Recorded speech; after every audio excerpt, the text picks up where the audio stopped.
సమయం దృష్టిలో పెట్టుకొని మాట్లాడాల్సిన అవసరం ఉంది.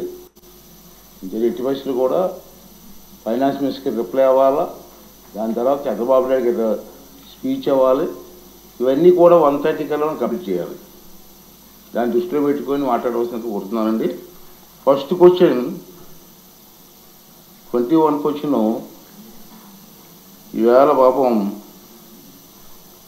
మాధవి గారు వేశారు, కానీ వారు విప్పుగా ఉన్నారు కాబట్టి క్వశ్చన్ వేయడానికి అర్హత లేదు. ఆ సీఎం గారు డిసైడ్ చేయాలి, నాకు ఏం కాదు. మాట్లాడిన తర్వాత ఇస్తారు లాస్ట్లో, ఆ సీఎం ఒప్పుకుంటారు.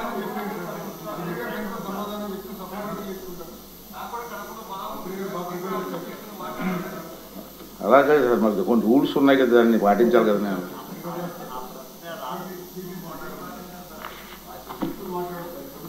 విప్పులు కూడా నేను భారతదేశంలో ఉన్నటువంటి అసెంబ్లీలు అన్నీ కూడా విప్పులు ఎవరు కూడా మాట్లాడలేదని సాంప్రదాయం ఉంది.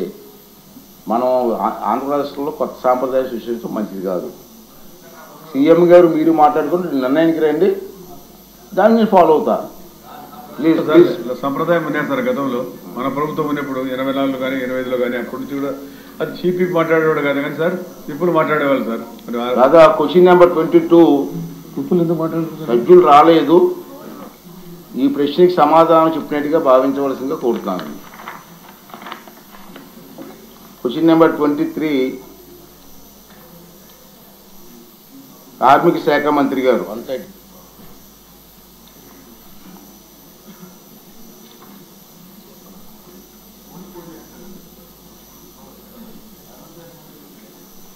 కార్మిక శాఖ మంత్రి గారు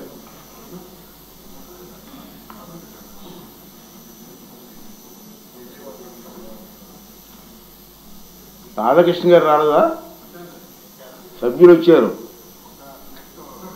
నెక్స్ట్ క్వశ్చన్ మొదలుద్దామండి ప్లీజ్, విత్ యువర్ పర్మిషన్.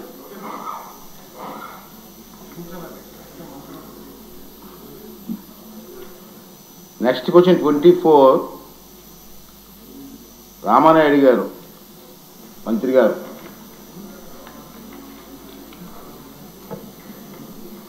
ధన్యవాదాలు అధ్యక్ష. మొదటి ప్రశ్నకు సమాధానం, ఉత్తరాంధ్ర సుజల స్రవంతి ప్రాజెక్టు వ్యయం దాదాపు 17,050 కోట్లు మరియు 2 దశల్లో అమలు చేయడానికి ప్రతిపాదించడం అయినది. మొత్తం 8 లక్షల ఎకరాల ఆయకట్టుకు గోదావరి నదిలో వచ్చేటువంటి వరద నీరు 63.20 టీఎంసీల సరఫరా చేయాలని ప్రతిపాదించడం అయినది. ఏదైతే మూడవ ప్రశ్నకు సమాధానం లేదండి. వంతాల రామకృష్ణ గారు. థ్యాంక్ యూ అధ్యక్ష. మంత్రి గారి సమాధానం చూస్తే చాలా నిరాశ కలుగుతుంది అధ్యక్ష. ఎందుకంటే రాష్ట్రంలోనే ఒక ప్రత్యేకమైనటువంటి ప్రాంతంగా ఉత్తరాంధ్ర కానీ రాయలసీమ కానీ బాగా వెనుకబడినటువంటి ప్రాంతాలు అధ్యక్ష. మీరు కూడా ఉత్తరాంధ్ర నుంచి వచ్చినటువంటి వారు. మొదటగా మన ముఖ్యమంత్రి గారికి ధన్యవాదాలు తెలియపరుస్తూ, దేశంలోనే నెంబర్ 1 ముఖ్యమంత్రిగా నిన్ననే సర్వేలో రిపోర్ట్స్ ఇచ్చారు అధ్యక్ష. అంతేకాకుండా ఉత్తరాంధ్రకి కూడుమడకి 84,000 కోట్ల రూపాయలతో ఎస్పీపీసీ దీనికో జాయింట్గా ఈ నెల 29వ తారీఖున మన గౌరవ ప్రధానమంత్రి గారు వచ్చి శంకుస్థాపన కార్యక్రమాలు కూడా చేస్తామని చెప్పడం. దీంతో పాటు ముఖ్యమంత్రిగా ప్రమాణ స్వీకారం చేశాక మొట్టమొదటిగా వారు వచ్చింది ఉత్తరాంధ్ర వచ్చి పోలవరం లెఫ్ట్ కెనాల్ చూడటం జరిగింది అధ్యక్ష. 1.5 సంవత్సరాల్లో పోలవరం లెఫ్ట్ కెనాల్ పూర్తి చేస్తామని, దానికి సంబంధించినటువంటి నిధులు కూడా రిలీజ్ చేస్తామని చెప్పడం చాలా సంతోషించదగినటువంటి విషయం అధ్యక్ష. వాటితో పాటు పోలవరం వల్ల ఉత్తరాంధ్ర పూర్తి స్థాయిలో అభివృద్ధి చెందేటువంటి అవకాశం లేదు అధ్యక్ష. ఉత్తరాంధ్ర గురించి మీకు తెలియదు కాదు, అన్ని రంగాల్లో కూడా వెనుకబడినటువంటి ప్రాంతం ఇది. ఒకప్పుడు చరిత్ర చూస్తే ఉత్తరాంధ్ర విజయనగరం కానీ బొబ్బిలి రాజుల హయాంలో ఒక ఉన్నతమైనటువంటి శ్రేణిలో ఉజ్వలంగా ప్రకాశించినటువంటి ప్రాంతం. ఈరోజు వలసలు చూస్తే దేశంలో ఎక్కడ చూసినప్పటికీ ఉత్తరాంధ్ర నుంచి వెళ్ళిన వాళ్ళే వలసలకు వెళ్తున్నారు అధ్యక్ష. చనిపోతున్న వాళ్ళు ఎంతోమంది ఉన్నారు. మనకి హైదరాబాద్ వెళ్ళి ఏ అపార్ట్మెంట్కి వెళ్ళినా అక్కడ వాచ్మెన్గా పనిచేస్తుంది ఉత్తరాంధ్ర నుంచి వచ్చినటువంటి వాళ్ళు. అంటే జీవనాధారం లేక వలసలు వెళ్ళిపోతున్నటువంటి పరిస్థితులు ఎక్కువగా ఉన్నాయి అధ్యక్ష. అంతేకాకుండా హ్యూమన్ డెవలప్మెంట్ ఇండెక్స్ చూస్తే విద్యలో కానీ, ఆదాయంలో కానీ, ఆరోగ్యంలో కానీ, పర్ క్యాపిటా ఇన్కంలో కానీ చాలా తక్కువగా ఉత్తరాంధ్ర ఉంది అధ్యక్ష. ఈవెన్ కేంద్ర ప్రభుత్వం ఇచ్చినటువంటి స్టాటిస్టిక్స్ ప్రకారం నార్త్ ఈస్టర్న్ స్టేట్స్ కంటే అత్యంత తక్కువ ఆదాయం ఉన్నటువంటి ప్రాంతం అధ్యక్ష.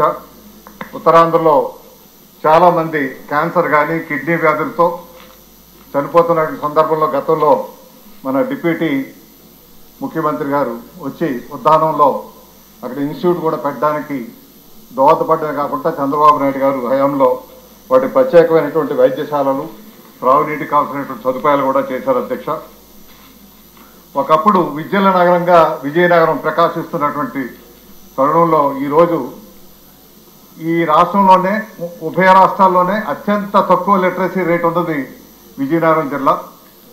ఇటువంటి పరిస్థితుల్లో ఒక ప్రాధాన్యమైనటువంటి ప్రాంతంగా, ముఖ్యంగా గిరిజనులు ఎక్కువగా ఉన్నటువంటి ప్రాంతం, గిరిజనుల్లో కూడా ఎక్కువ మంది చనిపోతున్నటువంటి విషయం మీకు తెలుసు అధ్యక్ష.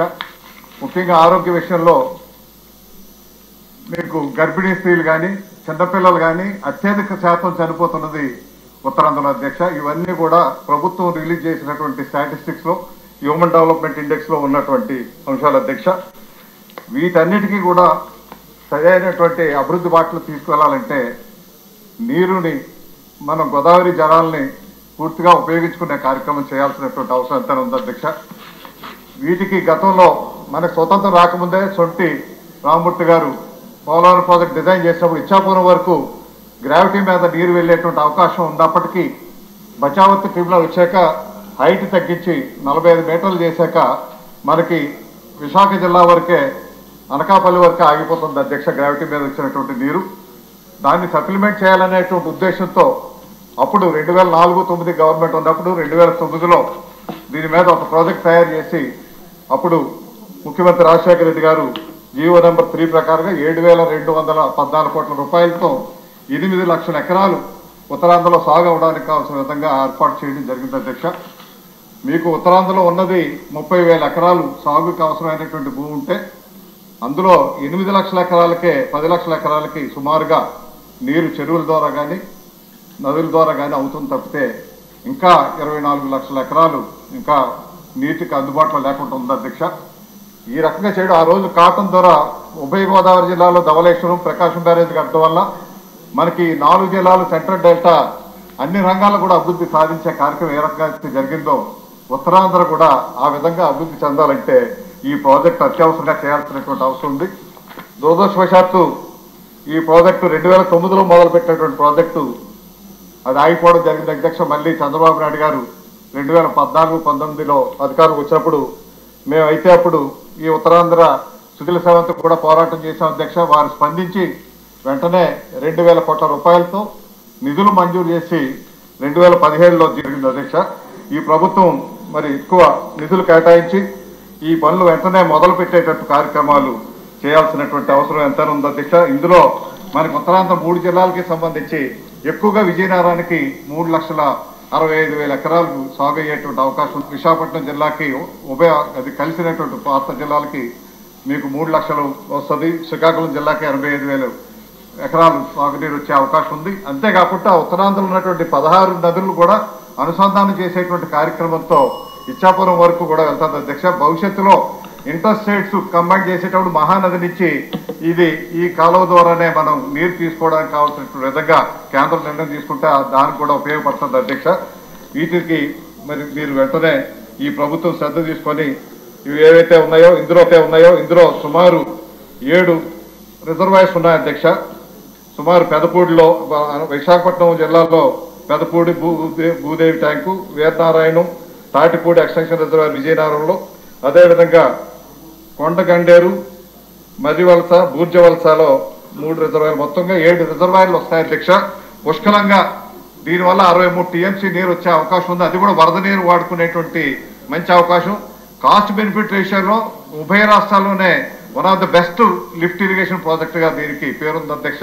అప్పట్లో అయితే ప్రాణహిత చేవల తీసుకున్నప్పుడు 40,000 కోట్ల రూపాయలతో 12 లక్షల ఎకరాలు అయితే ఇప్పుడు ఆపరేషన్ లేకుండానే మోకాళ్లకు ప్లాస్మా ట్రీట్మెంట్. మీ ఆర్థోపెడిక్ సమస్యలన్నిటికీ రోబోటిక్ టెక్నాలజీ ద్వారా తక్కువ ఖర్చుతో శాశ్వత పరిష్కారం. Free consultation. ప్రతి ట్రీట్మెంట్ పై 20% డిస్కౌంట్. ఈ ఆఫర్ కొద్ది రోజులు మాత్రమే. త్వరపడండి. V9 hospitals 9281465842.